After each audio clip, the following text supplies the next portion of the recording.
Good morning. Good morning. How are you? I'm good, thank you. How are you? I'm very good, thank you. I've just been listening. I'm just listening to a voice note from Faye. Faye is reviewing Jen and Sim's book, Ultra. Yes. So I just said to her, if you've got anything you want me to ask them, or if you've got any comments, um, and she sent me a 10-minute voice note. I haven't All reached right. the end of it yet.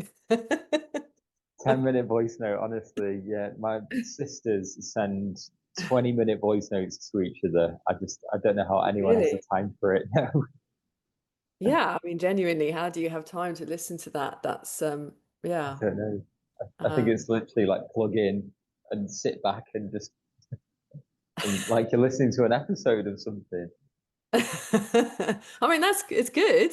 I mean, to Yeah. be fair, yes, I mean voice notes are becoming more and more of a thing, and it does mean actually that I can listen, but Mm. also get on with other stuff. It's a little bit like being on the telephone. I can't sit still. If I'm on the telephone, I've got to be, Up and which is walking which is around. very rare because I mean, honestly, talking to people is just not my thing at all. But No. um, Well, I did you have to know be that doing the laundry and or cooking or something.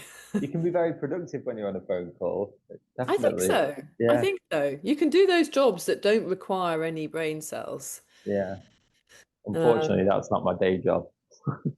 yeah, no. No.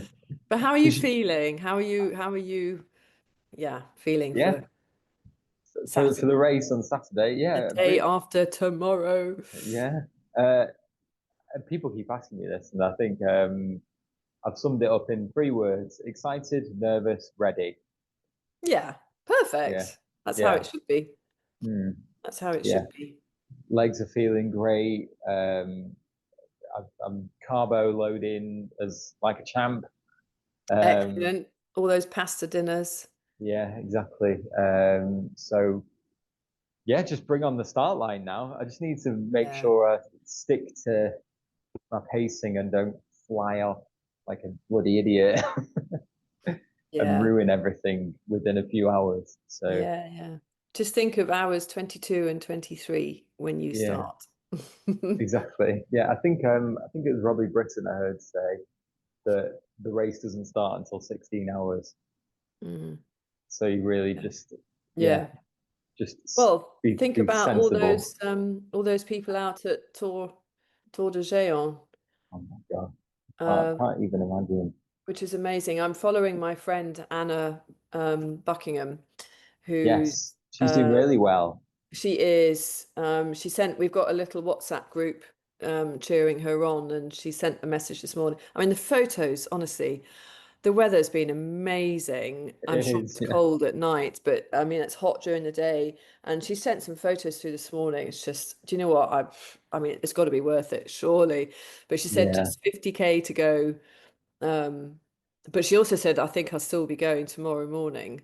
So Mm. that's a sobering thought It's that probably still got about 4,000 meters of climbing or she, something yeah, stupid in that 50K. yeah, yeah, exactly. But yeah, so you can do 24 hours. If they can do that, If I agree. yeah, if she's looking at day four. Yeah. But here we go. They have arrived. They have entered the Run Ultra green room. Um, so let's let them hook up and hook in and log in and hello, there you are. Hello. Oh, how lovely to meet you at last. And both of you as well. Thank you for this.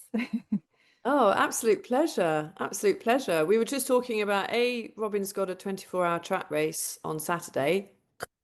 Amazing. But also I've got a friend who's running Tour de Géant, so there's lots of exciting things happening. Yeah, it's the world of ultra, isn't it? It's just everything. Yeah. Yeah. It So is, busy. and it just goes to show the extremes, from what Robin's doing to what Anna's doing. There's not many Yeah. sports that are that varied, are they? No, Oh, kind of extreme in their own way. Like, yeah. Yes, both are both pretty extreme, aren't they're they? all extreme, but then they're extreme from each other as well. Yeah, Mm. yeah. Good luck with that, Robin. Thank you very much. Yes. Yeah, it'll be Well, my first one. We'll see how it goes. Yeah. Very Yeah. well, I expect, actually. Yes, definitely. Yeah. are you guys? I mean, what have you? What's your sort of history in ultra running? I suppose, yeah, Jen, go. You start first. What have you done recently?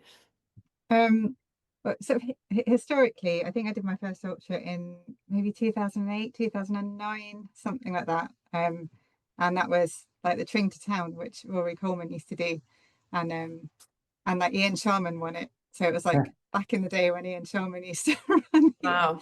Win Um, everything. yeah, and I think Mimi Anderson ran it as well. She was in it, so it was all the kind of the big names from back then.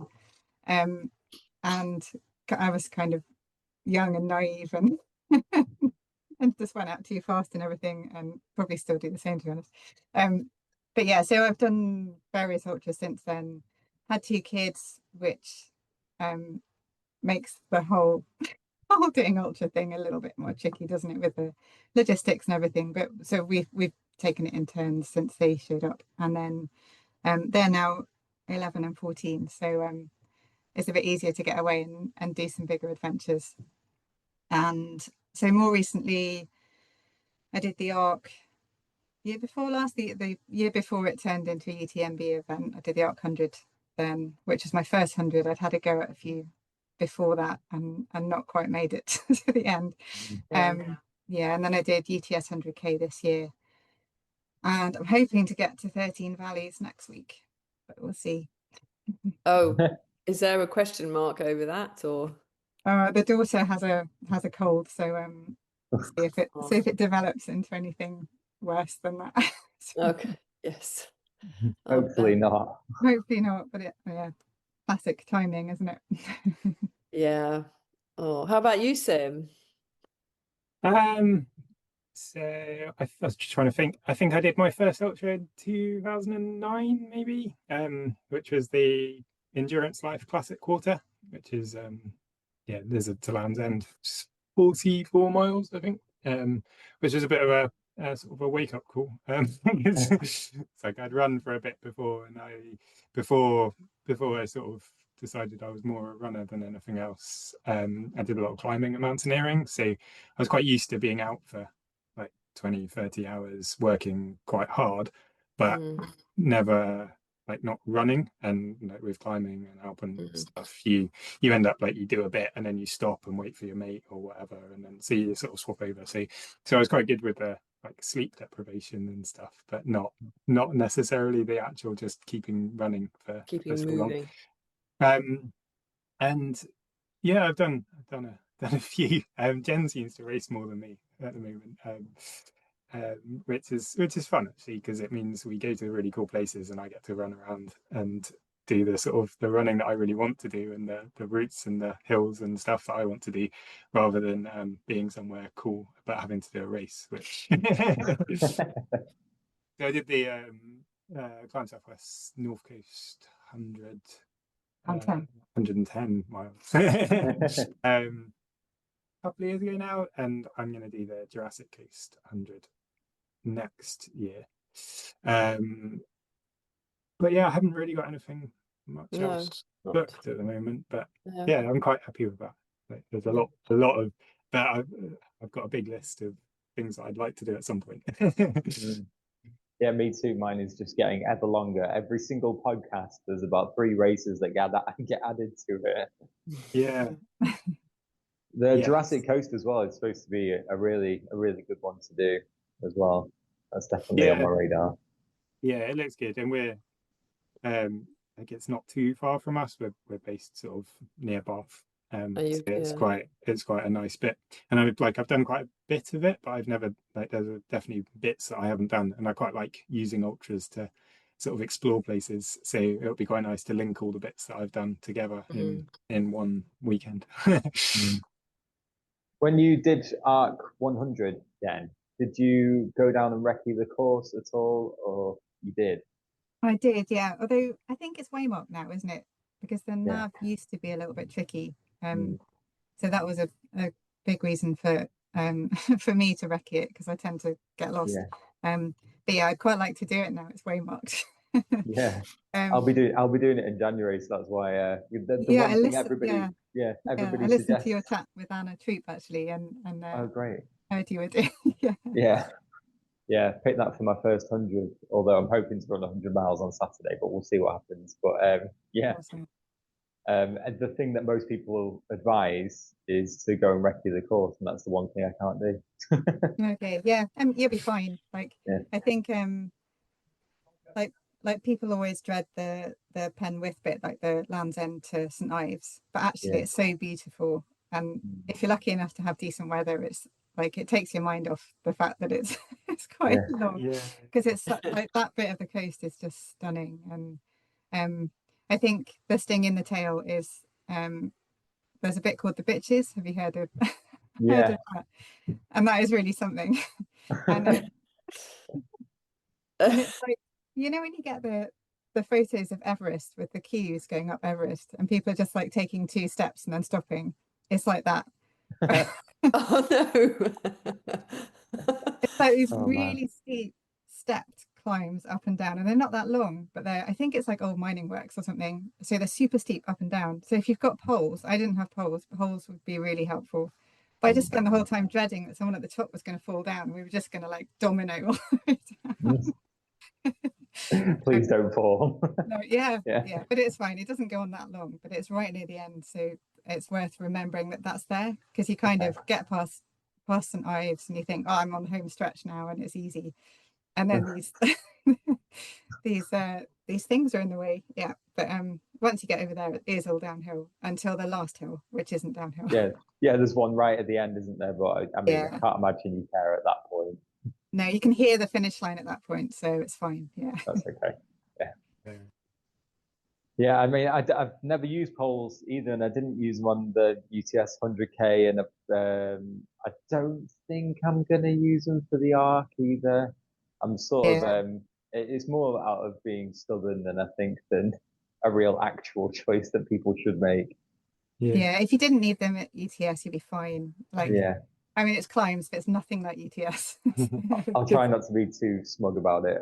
Because I'm sure there are proper old school people who trudge around with their hands on their knees going, I don't need poles and stuff. Yeah.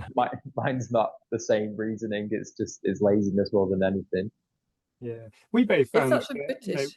sorry, we like neither of us use poles very much, and we spent quite a bit of time in the Alps sort of over the last few years in the summer, and we both got into poles basically in the Alps, because like partly because you start a climb and you've got like over 1,000 meters in one climb quite often. Yeah. You're doing the same climb for 2 hours or something, and it's like it made a big difference like to be able to use poles there.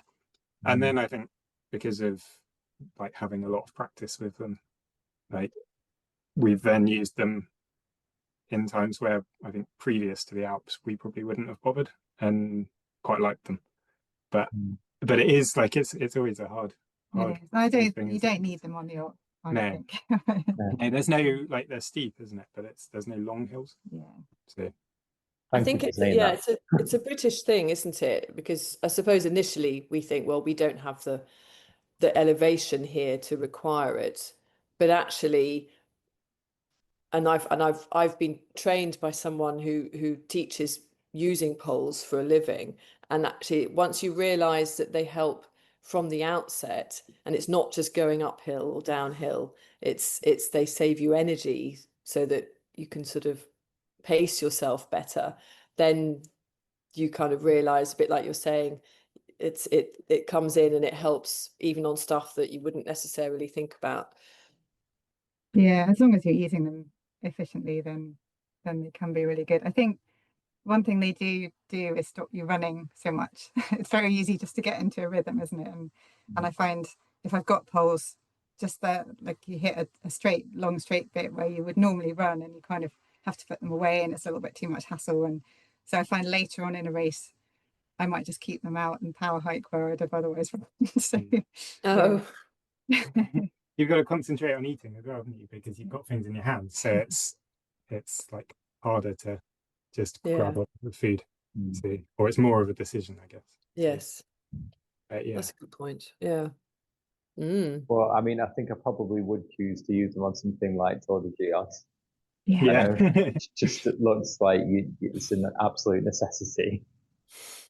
Yeah. And your book looks like it shows such a lovely little spread on that race and so many others. Like, how did you go about collating such a massive list, and how did you choose what made the book and what didn't? Um, well, I mean, we've both run for sort of over 20 years, and like during that time, we've both read lots and lots of books, and and more recently listened to lots of podcasts, and we've been quite involved in the running world for quite a long time too. Sort of talked to a lot of people. So there were, I guess, when we started doing this, there were probably maybe half of the races. The book's got 100 races in, and probably we could have sat down and rattled off like 50 races that are definitely in it, like things like Western States, things like Tour de Gion, like some things like Comrades, like like there are a load of routes that you almost couldn't not put in a sort of a top 100 because it would be a bit ridiculous not to have MDS, or like there's quite a few that you'd think. But then that sort of then gave us a big sort of space to sort of both fill in the areas that we didn't know so well. So sort of some of the Asian sort of areas, some of the races in Africa I hadn't heard of, and also to like narrow down the areas that we knew better, and sort of find races that had sort of that seemed a bit special. But yeah, it was a pretty awesome project. It was quite fun, and yeah, there were a few that we'd never heard of before we sort of started doing the book, that actually sound like some of the best races in the book. So Yeah, I think what one thing we really found was that the ultra running community is passionate about ultra running. So and they love to share like just so much generosity of information, and people who'd like we messaged Harvey Lewis about the Salt Pans Ultra, which is a crazy flat ultra that Harvey had done, and we messaged him about it, and he ended up just providing a experiential piece of writing about his experience there. So that was yeah, people like that just giving information about because they're passionate about it. They're passionate about the races. They're passionate about the community, and then we'd get in touch with a race director about one race, and then they'd recommend a whole load of other races, and like you have to put this one in. And so yeah, it's kind of been. It started off as a bit of a list with those we definitely had to have in, and then some ones we'd heard about, and then it's kind of just expanded from there, and talking to friends, talking to race directors, and yeah, the enthusiasm from people the other side of the world has been really cool. So it's yeah, it's been quite a heartwarming book to write, I think, from that point of view as well. Yeah, there was quite a cool story. And was doing TDS as part of one of the UTMB races, and you were sat next to a New Zealand chap on there. Yeah, I got chatting with a guy from New Zealand. He was also doing it, and yeah, we ended up swapping email addresses, and he sent a load of races from New Zealand over. So yeah, it's just that kind of community, isn't it? I only got halfway around TDS, by the way. That's a to be continued one for the future. Oh, really? Yeah. Oh, was that this year?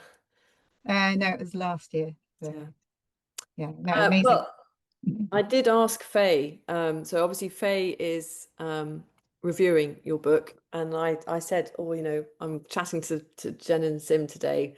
Have you got anything you want me to ask or anything you want me to say? And she just said she is loving it, really enjoying it. She says it's just really interesting.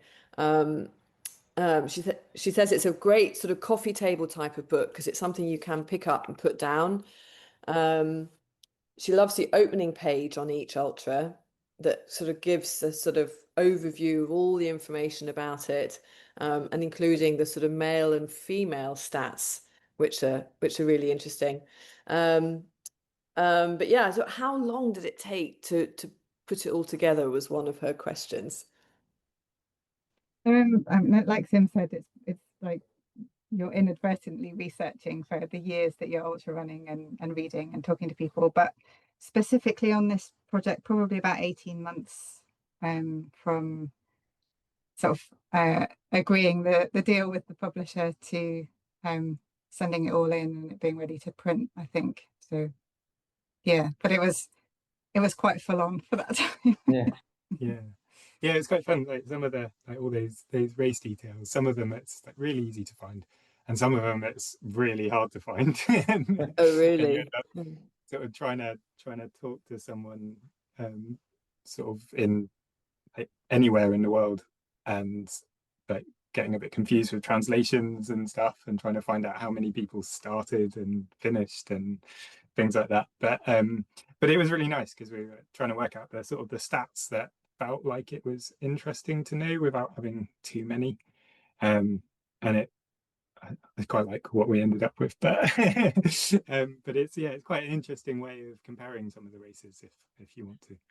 Yeah. So did you have like a set list of questions that you were going to ask everyone, as well as maybe just a sort of general overview of it?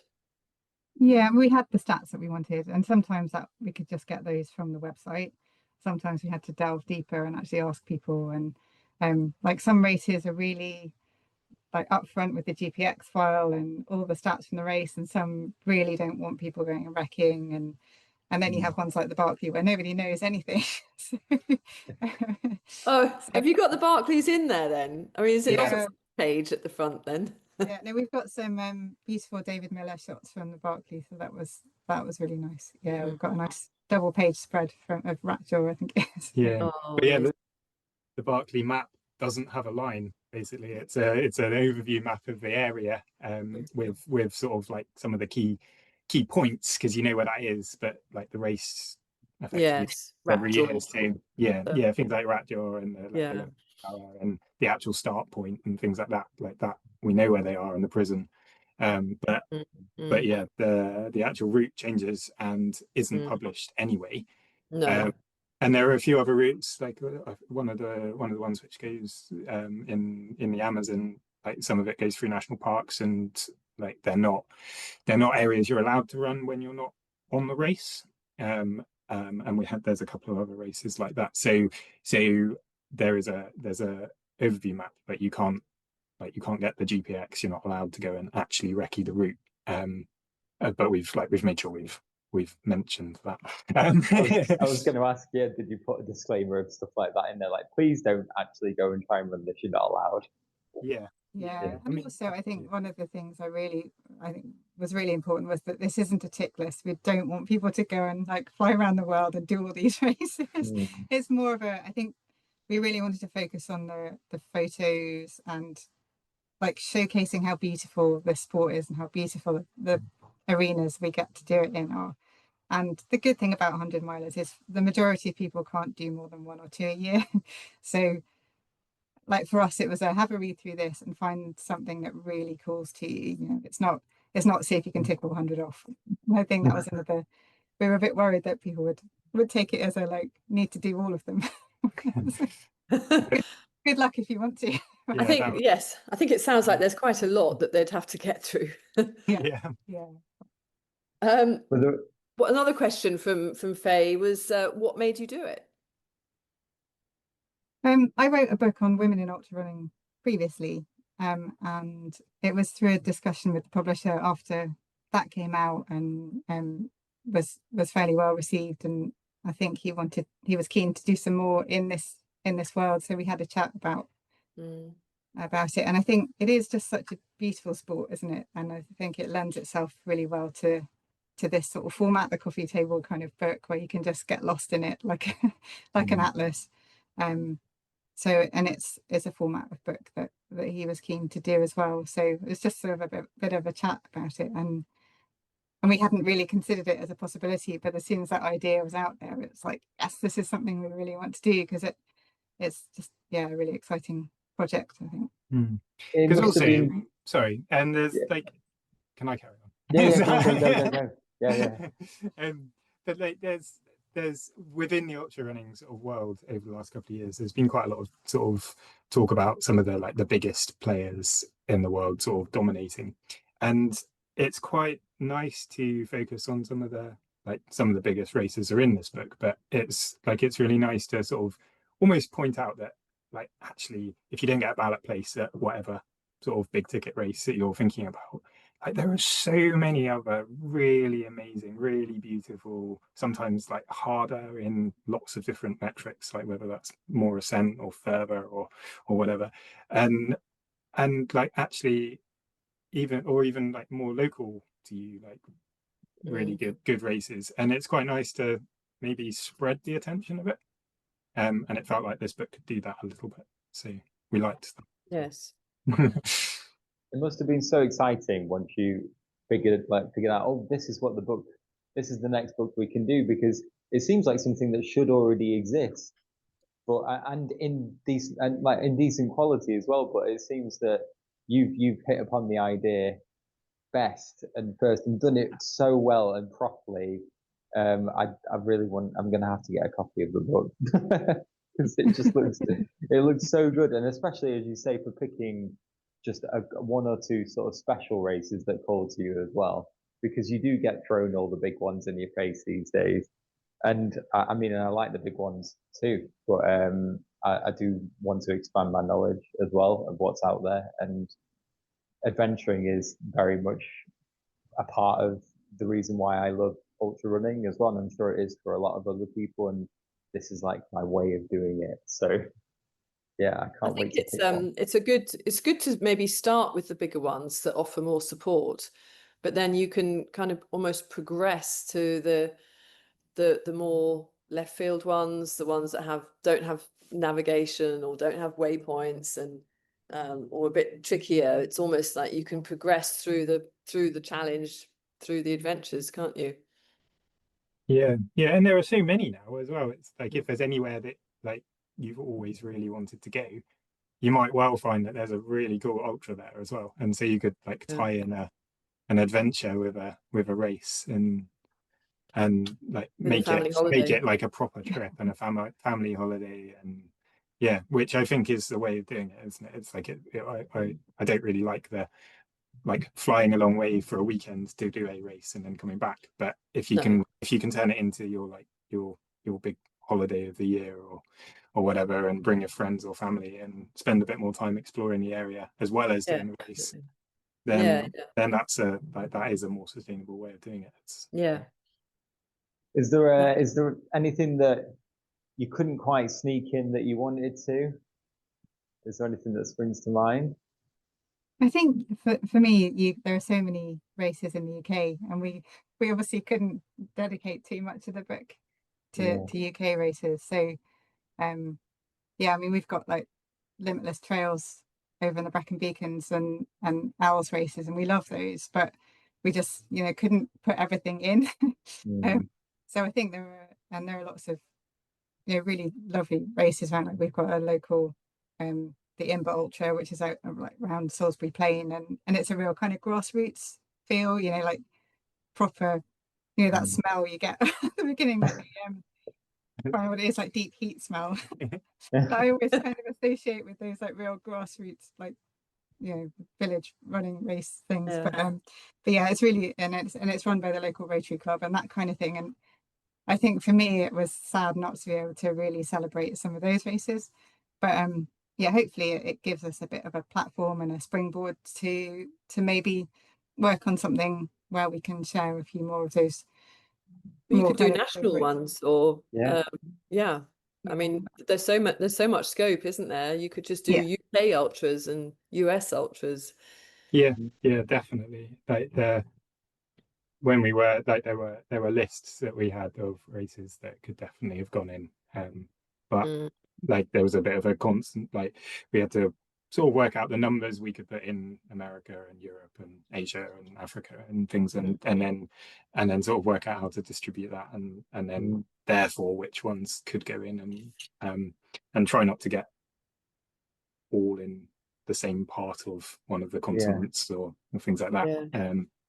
So there was a bit of a compromise, but yeah, there's a lot of races. I suppose.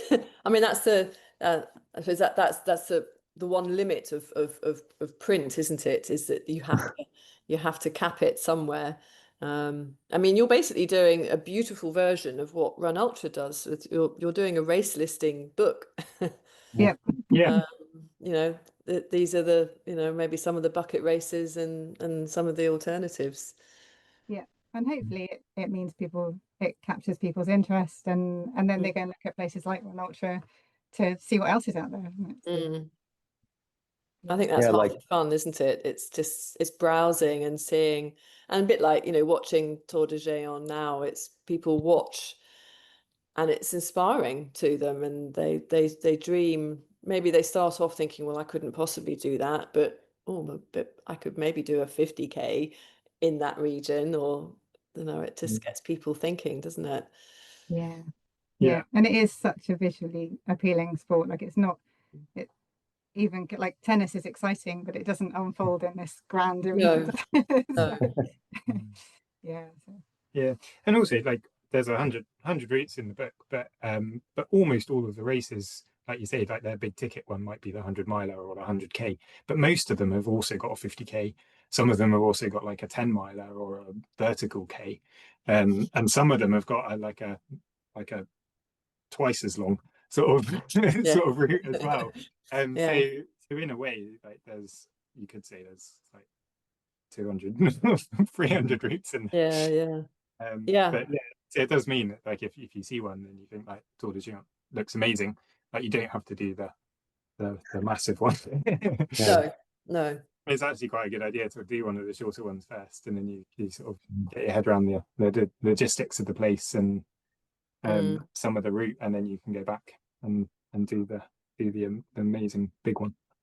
Yeah, and Yes. some of the shorter routes tend to have like all the highlights of the race sort of Yeah, packed into a shorter distance anyway. Whereas some of yeah, the longer ones like pad it out and go into places that, well, you probably end up running through and just thinking like, oh, when will this bit end? yeah, yeah. When's the next good bit? Yeah, sometimes it's like the 100K is amazing or something, and then the 100 miler feels like they've just added some distance. Yeah, Have you yeah. noticed in your, I mean, you've obviously, you know, been running for a long time. What sort of changes do you think you've noticed in particular with races over those sort of 20 years? Have you have you noticed it, you know, how it's grown, how it's morphed, how the industry has changed at all? I think from my point of view, it is a lot more commercial now. It's a lot shinier, isn't it? It used to be you Mm, used to look through Runner's World at the race pages and put circles around the ones you like the look of, and there were probably, I don't know, 20 ultras to choose from.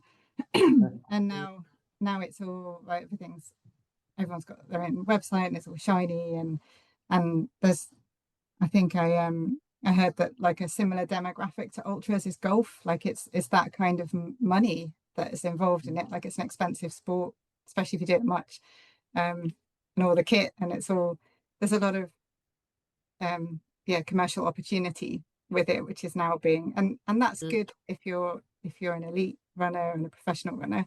It means that more people can do it as a job. um but it changes the feel of races, doesn't it, which is why I quite like the ones that feel like they did 20-25 years ago is quite nice still. But it's also nice to go to a big race like UTMB and feel that incredible mm. like energy and buzz. Like people are divided over UTMB, but when you're in Chamonix and the French just go for it, don't they? it's Mm. it's such a celebration of trail running, and I think Yeah. there's space for love in both of those sides, I think, but it has just grown hugely, hasn't it?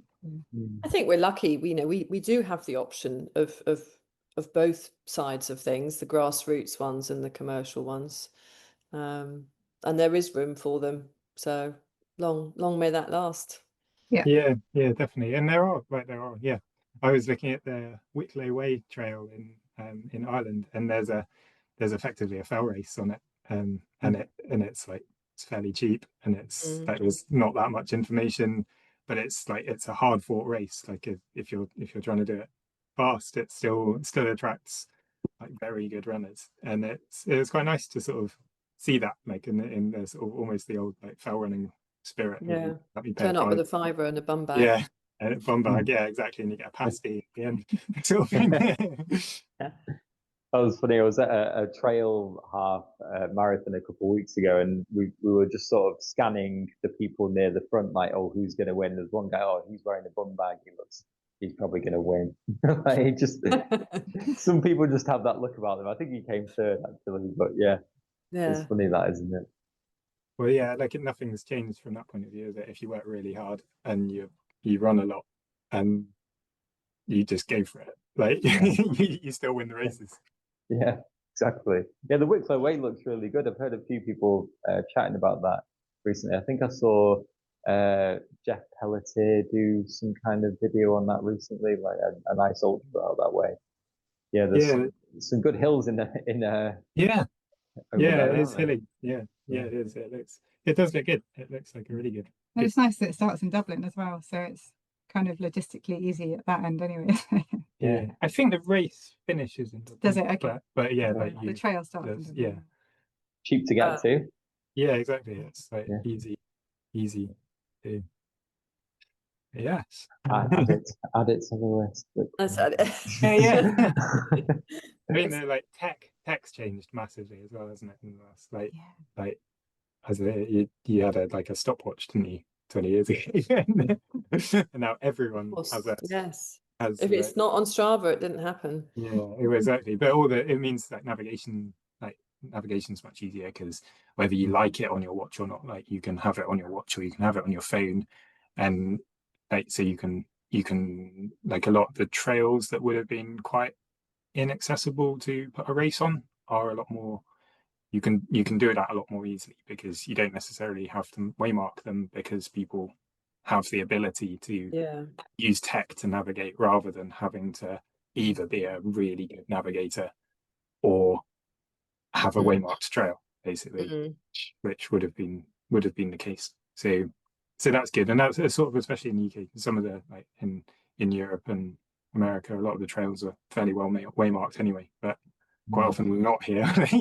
Yeah, when I went to do the Edale Skyline last year, maybe the year before, I turned up at the start and I was like the most ill-prepared person with like not all of my mandatory kit. I got an absolute blasting from the guy doing the kit check. He was like, "Where's your map?" I was like, "Well, it's on my watch." It's like, "No. You need this." And like, oh man.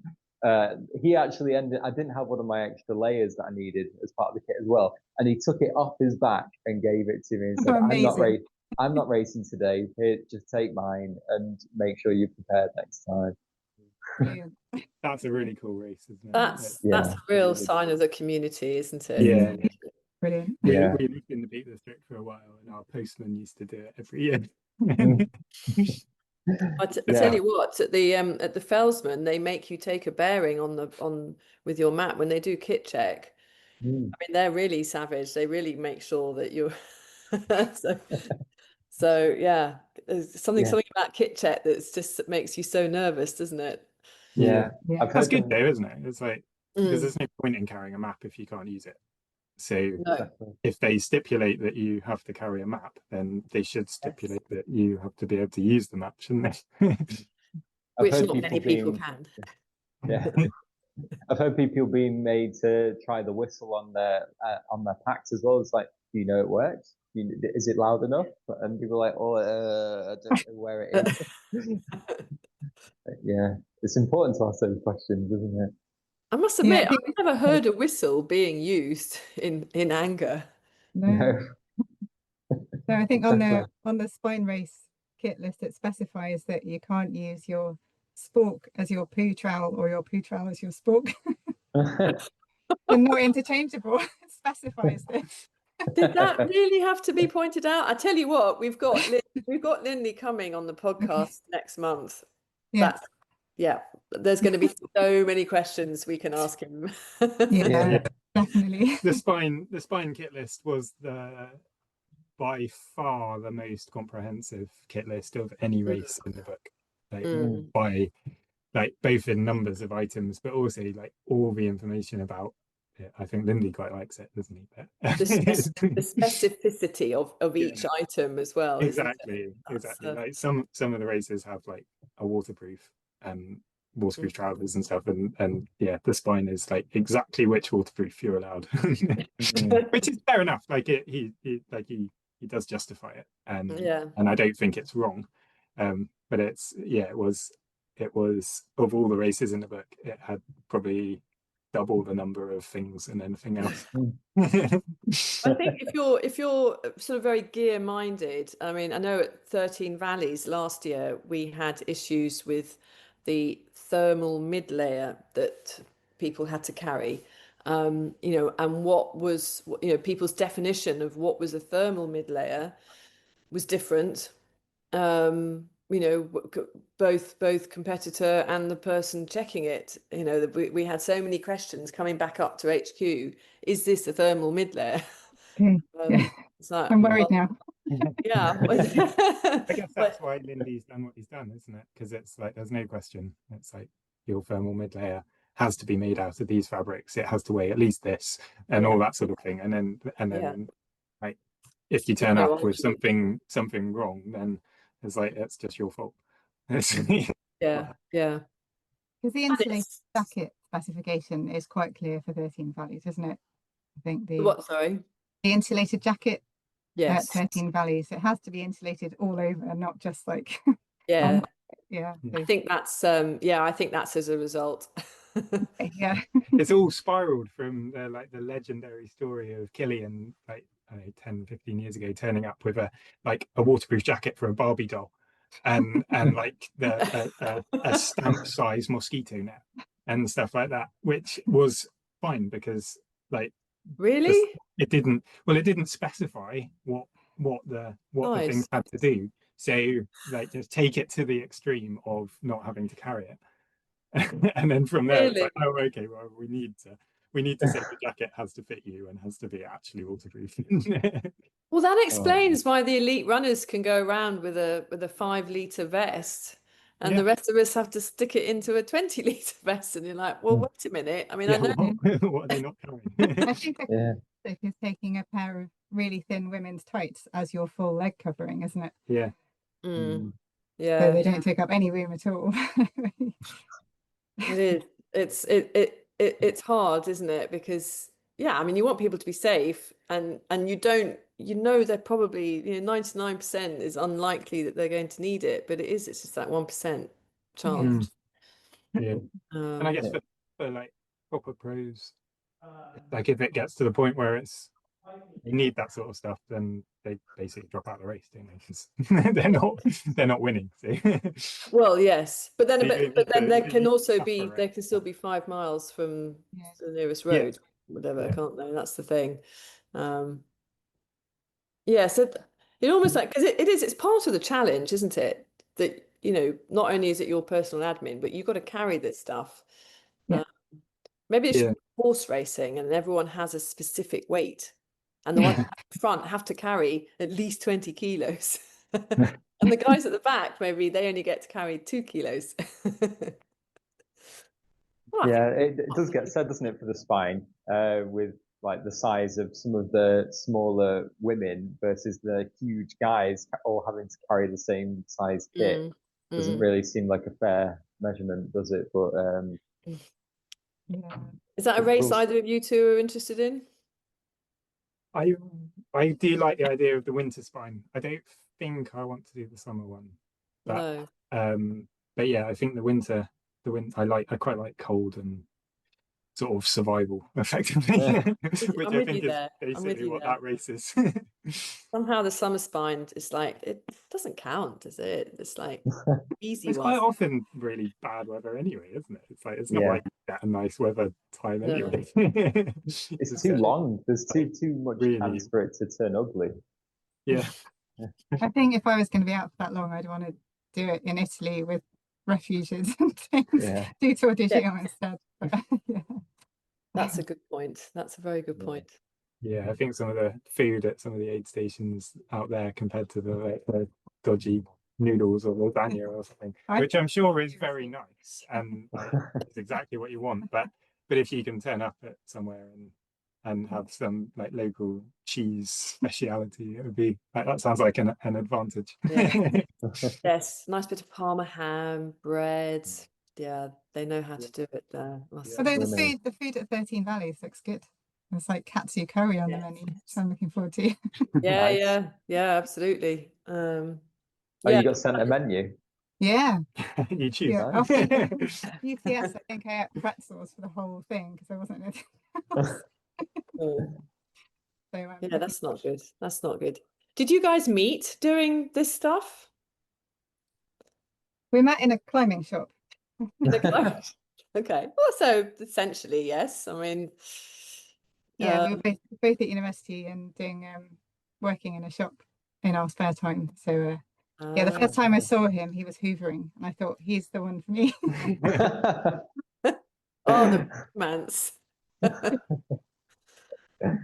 Oh, Yeah. that's nice. Yeah, I was, that's nice. I was quite keen for Jen to work there because I knew she was like a running biomechanic and podiatrist and things, and I think I just signed up to my first marathon and then the ultra like 2 weeks after my first marathon. So I was like, yeah, definitely Jen should work here. I've got lots of questions. It's like carried on. Wait a minute. Wait a minute. You do first marathon, and then 2 weeks later, you did your first ultra.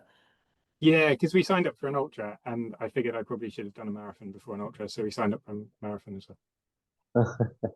Okay. Good actually. It was a Salomon, like Saab Salomon South Downs marathon. So back in Oh, the day when it nice. was like When they made Oh, it was like when the Saabs and when yeah. Saab Gosh. and Saab and Salomon were were partners. But yeah, it was Wow. good. It was That good. does date it.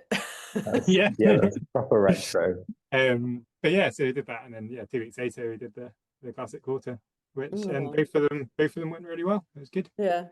And Yeah, yeah. then yeah, me and Jen did the classic quarter a couple of years later, which was good as well. Yeah. Yeah. Is that still going? Yeah. Yeah. Where is that? It's Lizard to Land's End, so it's really Oh, right, popular okay, arc recce territory. Yeah. Mm. Yeah. So it Is starts. is it still Endurance Life? Yeah. Yeah. Yeah. Yeah, and I think it's Yeah, in July. Or, Yeah, I was yeah. gonna say June. It's Or always July, hot. It's nice. Yeah, I got really sunburnt on one side because you basically you're running along the coast. Oh man, I hope the weather's good for the Ark again. It was so Yeah. good this last year, wasn't it? Was it And good the year before. Oh, Yeah. we're due Yeah. a bad So one then. yeah, I think it would be a massively different race in really bad weather because Mm. like the wind and the rain can like it's I mean, very exposed. it got struck off my bucket list. I think in about 2018 or 19, they had a terrible weather. Okay, yeah. And the mud and just everyone got timed out, and not because they were struggling, but just because the going was so slow. And Mm. I must admit, I just thought, you know what, no, I don't want to do that. The, the actual trails much like has been improved quite a lot over the last few years. Still muddy like, though. it's still Isn't it? muddy, Yeah. but it's not Yeah. all muddy anymore. So, It is a January ultra in the yes. UK. Well, It's like yes. I prefer bog to mud though. I think it's there's something different about it. Mud is slippery. I find it harder to maneuver through. Yeah, it's hard to choose shoes for the Ark, isn't it? Like it really is Yeah. a shoe puzzle. You've been running. I've also been running in a pair of the Kailas X Pros. They're so good, aren't they? Yeah, and I wondered whether they might be good enough for it. I think so. I did it in Salomon Genesis, and they didn't have enough protection. Like the grip was fine, but yeah, I just wrecked the balls of my feet were so sore. But the Kailas, they've just got that kind of mix of cushion and protection and grip. They're amazing on like wet rock. Yeah. Yeah. So Exactly. Yeah. So I just my only issue might be is that they've got a carbon plate in them. Should you run 100 miles in a carbon plate anything shoe? But I suppose yeah. they're Oh, do made for they? racing, aren't they? Yeah, Yeah. they're not like the fly ones, the alpha Yeah. flies and things. They don't Like alpha flies. Yeah. Yeah, they don't like alter your biomechanics in the same way as road carbons do. Like they still feel like a normal shoe, don't they? Like they Yeah. have, but they're just super flicky. They're like really, really efficient to run in. And I Yeah. think that bit through Penzance, you'll really like use the carbon plate there, but then the grip everywhere else. So I think that'd be. I'm going to give them a go at 13 Valleys and see. Oh, nice. I look forward to hearing how that goes with them. Yeah, it won't be my shoes that are the problem. How was the training gone? Well, after UTS, I tore a calf muscle, so that set things back a bit. Nice. But yeah, I've kind of been building back up, but I haven't been able to do any speed work really. So it's going to be a lot of hiking.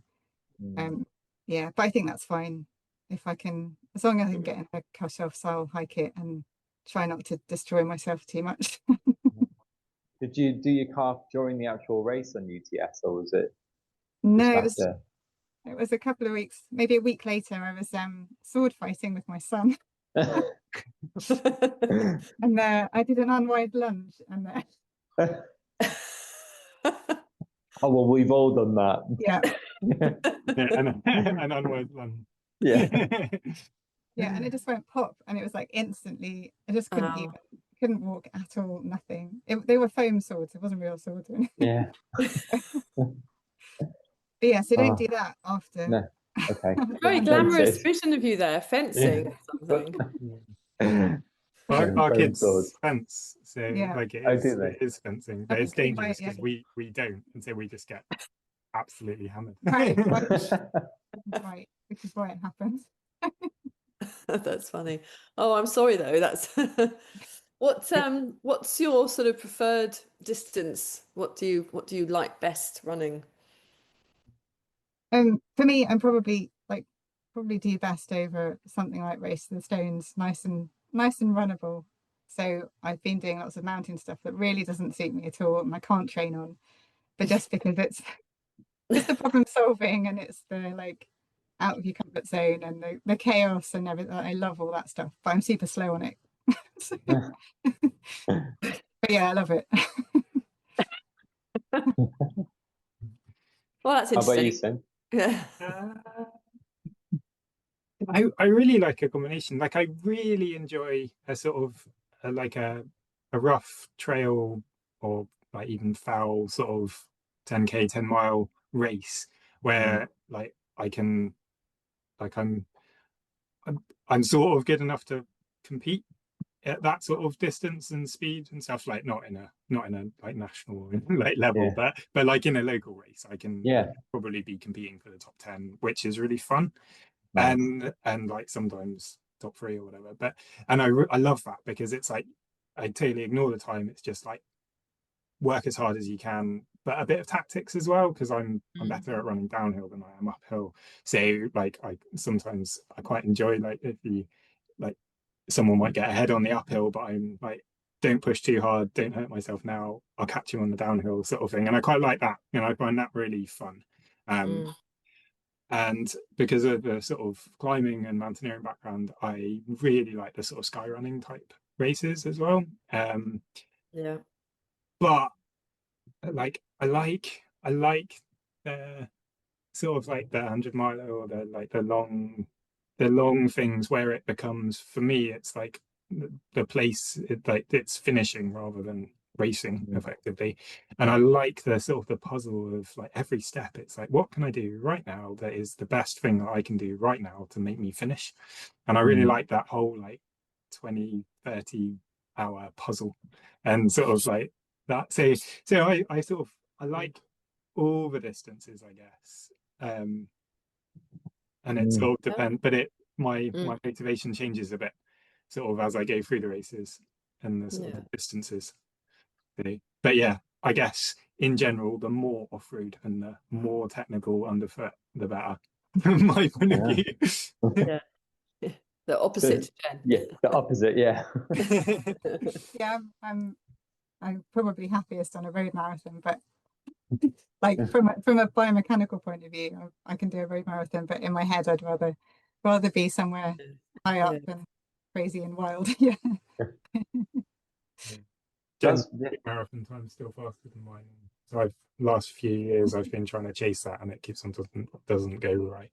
So I've failed a couple of flat fast marathons. effectively trying to beat Jen.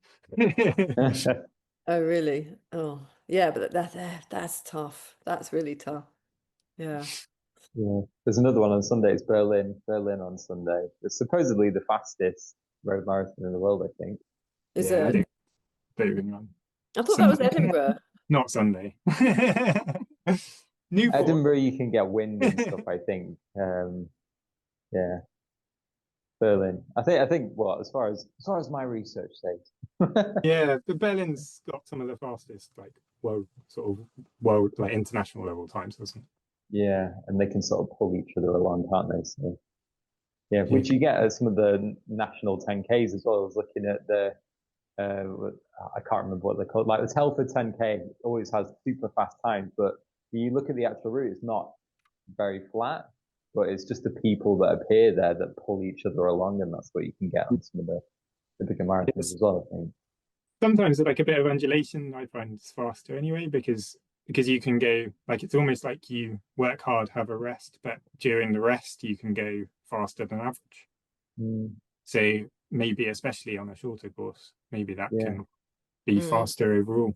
Because Yeah, and it's actually say some people are better at running uphill and downhill.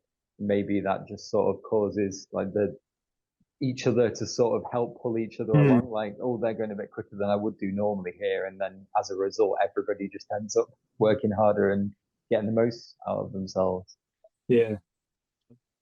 Have you got an aim for your track race? Is it a distance or yeah, it's a distance. Yeah. Is it a 24-hour or is it? Yeah, 24-hour. Yeah. I'm hoping to get over 200K. That's my super goal. If it's any more than that, then brilliant. If it's as long as it's at least 100 miles, I'll count it a success. Because I've never gone that far before, so who knows? Maybe I'll hit 80 miles, and my body will just completely collapse to the ground. But my wife won't let me quit at that point because I've spent too much time training. So if I have to walk for 10 hours to scrape the last 20K, then I'll have to do that. Yeah, it's always good to have someone there who won't let you quit, isn't it? Yeah. Yeah, unfortunately, I'll have Paul all barking at me from the sidelines. So support, yeah. support, cattle prod, support. Yeah, eat this.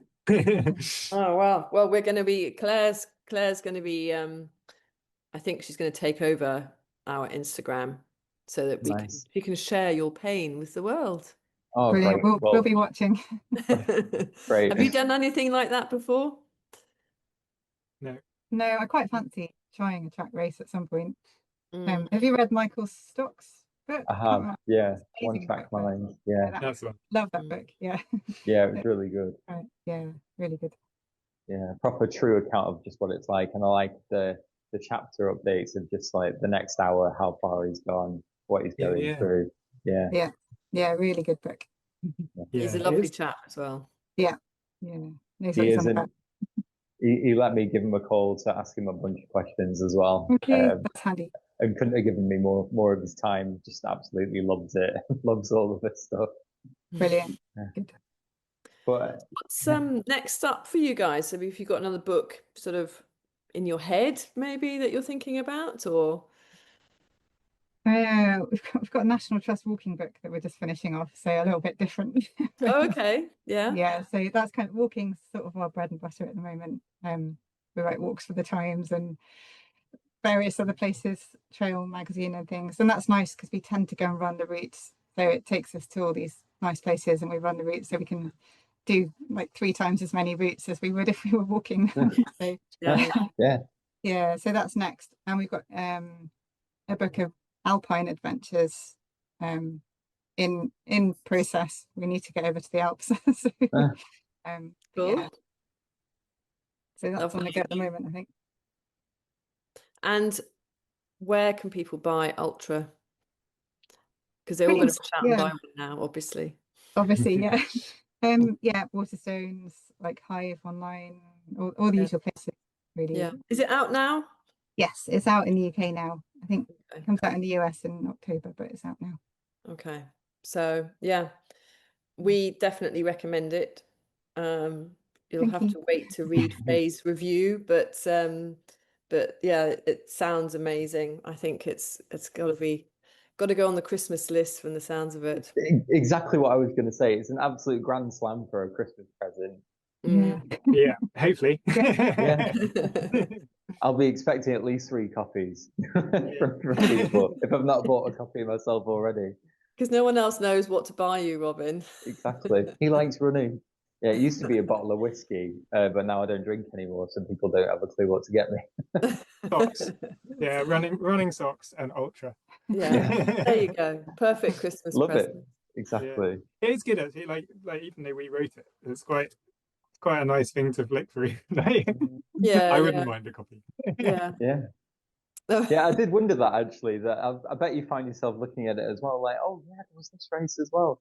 Like, Yeah, because like the writing process is quite, because it's like 100 routes. So it's like each one is effectively a separate little capsule of work. So some of them we did ages ago, and then like you go through the edits and stuff. But yeah, so it's quite nice to look through it and like remind ourselves. Yeah. my wife and I started this Instagram account called Race Around the Peaks, where we're just trying to put in one place all the races within the Peak District each month.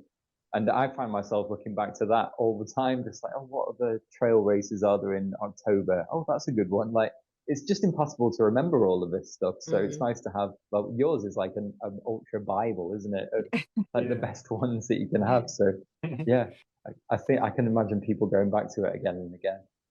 Yeah, I hope so. Yeah.